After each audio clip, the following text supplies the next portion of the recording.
कारण इतिहास पहा, पुराण वाचा, यशस्वी कोण झाले? जे मनानं सावध झाले तेच यशस्वी.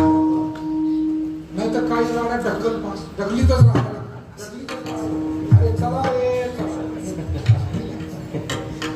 या ढक्कल पास गाड्या यशस्वी होत नसतात. शेती करायची मनापासून करा. शाळेत जायचंय, अभ्यास करायचा आहे, कोणी सांगेल म्हणून नाही, मनापासून करा.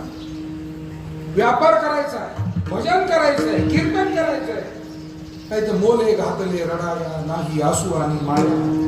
तुकाराम महाराज असं नकोय. कोणते काम आम्हाला ते जीव ओतून आणि जेवढे शक्य आहे तेवढे जास्तीत जास्त कष्ट घेऊन ते केलं की त्याचा आनंद आपल्याला मिळाल्याशिवाय राहत नाही. आणि त्यातली उदाहरणं आपल्याच मध्ये आहेत ना, असंख्य आहेत ना. स्त्री पुरुष तरुण वृद्ध की जे या कष्टातून वाटचाल करतायत, त्यांची वाटचाल